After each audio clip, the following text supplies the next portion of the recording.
think, I guess, I'm trying to think of how COVID in particular has maybe changed some things. I mean, one thing it did is it made it clear that, um, the AMI days are a possibility. Where there's, so it makes snow days a lot more rare, I think. And it's, like we're having this conversation now over Zoom, and like sort of pre-COVID person. This is just me, like personally, I was like going to an office every day, like 5 days a week. And like nobody was using Zoom for anything, and now it's like I Yeah. work at home and I'm on Zoom all day. And so that, for example, now pre-COVID, sort of the technology requirements were different, and now every student has a laptop or an iPad issued by the district. Um, so obviously, that's a big expense to buy them and to maintain them and everything. So that's, I think, sort of to offset that, I think maybe less is being spent on textbooks. People have, there's pros and cons to that, as to whether it's actually a good idea for everybody to be in front of a screen all the time. But like that's one budget thing that would shift. And I guess, well, like in the middle of COVID, when everybody was remote, that really reduces your bus transportation costs. But now we're back in person, and the buses are one of the biggest expenses. Um, so yeah, like that's a couple of things that come to mind in terms of the impact of COVID. How is it different level, like managing different levels of like education, like elementary, middle, and high school? Yeah, they're pretty. I mean, people who are 3 years old are pretty different. People who are 18 years old, there's a lot happens Yeah. during that time range in terms of, sort of the kind of instruction that would be appropriate, or sort of just level of maturity, or things like the kinds of extracurricular activities Yeah. that people would be involved in. So it's, I mean, there's a reason why when you go to get your teacher certification, you're certified for a certain level, and if you're like a high school teacher, even like a certain subject within that level. And it is a really wide range, both in terms of age, and then across our district, I feel like is just sort of on every dimension has a lot wider range of students than most districts, because there's somewhere around 3,500 students that don't have regular housing, and around 3,500 or so that are English language learners. You've got, there's slightly less. I'd have to look this up to be exact on the numbers, but I think it's maybe around 3,000 students that have tested as gifted, and then, so it's one district, but different schools and different students are so different that you can't sort of treat all those schools and students the same.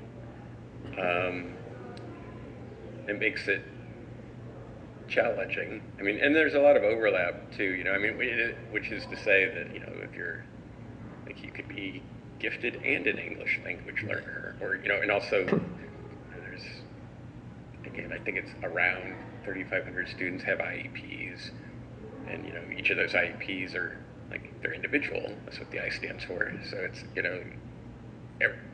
trying to find like trying to provide the best education for each student. It's it's hard because it's not something that scales easily. It's not like, oh, we just do the same thing for everybody and it just works. It's trying to, as much as we can, tailor the education to the student, but then, it's hard to do. It takes a lot of people, it takes a lot of money. It's not something that's like easily streamlined, really.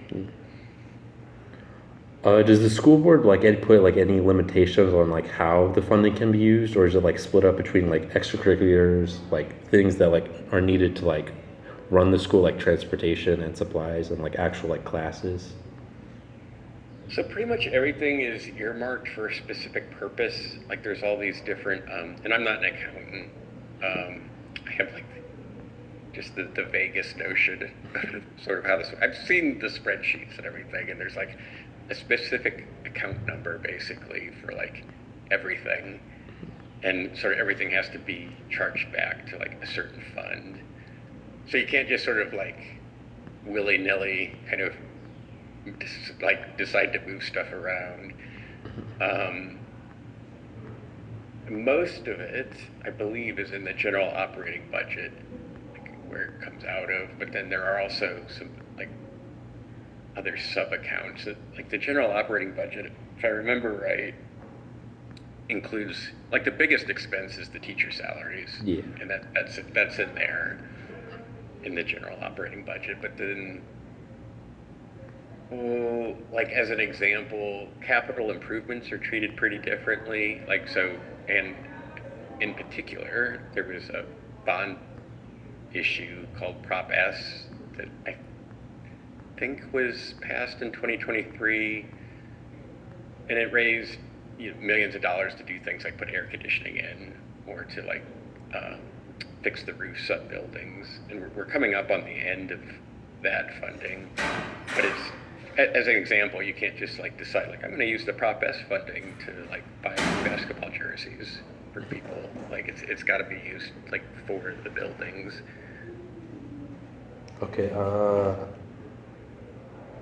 How is like the school boards like trying to make funding like more equitable, or like try to like make more programs fair and like schools fairer? Yeah.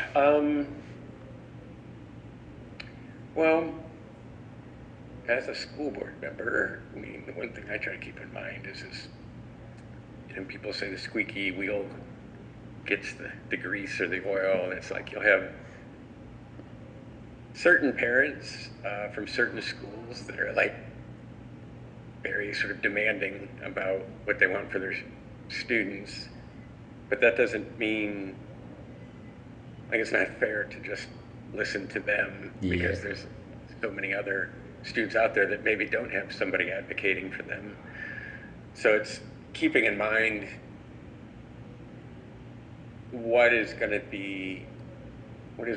do the most good for the most students, and not sort of loading up additional privilege for students that are already in a better position. And it's, there's, of course, there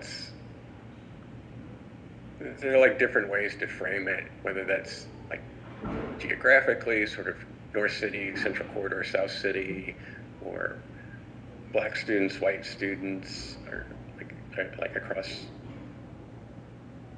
sort of demographic lines. But it's, yeah, I guess in terms of like the equity piece, yeah, it's, I mean, again, it's just things just in the world, and therefore also in SLPS are not equal is the thing. And so it's hard because, there are schools where the PTO can raise tens of thousands of dollars, like literally with one trivia night. Yeah.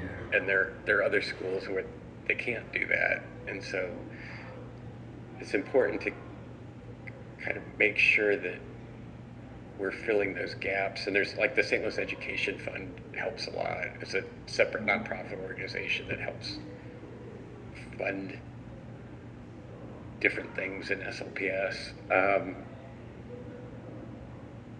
But yeah, like I don't know, it's sort of long and meandering, but it is, I mean, I guess it's like something I definitely keep top of mind, and I guess it's sort of like dependent on the particular question, right? Like, so Yeah. the way any board member actually, like, all I do is vote on stuff, really, Yeah. is like, that's like my form of action is voting. And so when I'm voting, I always have to think, like, who is this benefiting, and is that fair? Are there any things that schools are like trying like incentivize to do or like put into their schools like increase funding, or is there just like nothing like that? Um, Like for example, like to, more like special needs things or like more like AP courses. like, our individual schools Yeah. trying to, like, prioritize Hmm. different programs or funding. Yeah, principals have a lot of power, I would say, a lot of discretion. I bet if you asked a principal, they'd say that's not true. um, but in a sense, they're sort of running their own part of the school district and sort of working with the parents and the students in their school. They can decide, at least with some leeway, kind of, which things they want to emphasize, whether it's like, we want to have a band program, or we, it's important to us to have like an outdoor learning space, or, so like there are some discretionary funds for each principal. Um, and if they don't have the money to do something that they feel like is important, then they can sort of, work up the chain. Like, above the principals, there are network superintendents, and then above the network superintendents, there's the chief of schools and the superintendent. So it is possible to, say, like, I don't know, again, like, a robotics program is something that a lot of our students want to do, and so trying to find the funding for that, and maybe it's not even funding that is going to come from within SLPS. Maybe it's finding a partner, like like an engineering company that just will pay for the robots. Do you have like any like problems with just like the way funding is distributed, or do you think it just like works fine? Oh, I got probably a lot of problems, just in the big picture. Just that it seems like the districts with the highest need get the least funding, because the entire thing is ridiculous, because it's based mostly on local property taxes. So if your local property taxes are low, then you don't have the same amount of money per student to spend. So it sort of is this self-perpetuating cycle where poor districts have less money for education. And I'll say, I sent you that link to that district report card, and it, like, kind of what jumped out to me is only 5.5% of our funding comes from the state, which is like super low, and then there's, can't remember, it was like 11% or something like that is from the federal government, and that amount sort of keeps getting decreased. So then it's almost all on local property taxes, which then in the city, in order to try to jumpstart development, a lot of the local property taxes get cut by tax abatements and TIFs. So yeah, I don't, it's just the way we fund public education in America is sort of insane, but that's what we've got to work with right now. I'm not sure, like, I'm not an expert on any of this, but like, if somebody were to say, okay, so how would you do it? It's like, I don't know, but it seems like education should be a high priority because it benefits everyone. And so I don't know. For one thing, I think income taxes are way too low on the wealthiest people. Like if they were paying more like what they were paying in the 50s, we would have a better education system. There are a lot of schools in SLPS. There's like around, I think like 60-ish. Yeah, So 62 buildings, I 62. think. Is it like hard, like when you're voting, to like keep in mind every single like school, or like are they just like, It is. I mean, it's hard. I can't even. I couldn't sit here and run through off the top of my head. I can't name all 62 schools. And I try to learn them. I like look at the school and I look at where it is on the map, and I try to learn a little bit about them, like as they come up. Um, but I haven't been in all of them, oh, and that is, because sort of for each school, they're like the kids that go there and their families, that for them that's their home school and they know it really well. And then there's, and so I have schools like that just because like my kids went there, or because it's in my neighborhood, or because like there is some sort of activity where like I've been in it enough to like know something about it. Um, and I mean, that's one reason why it's good that we have 7 members on the board. We cover some different areas that we know better. And, um, but yeah, like just like as one person, it is hard to like have a personal connection with every school.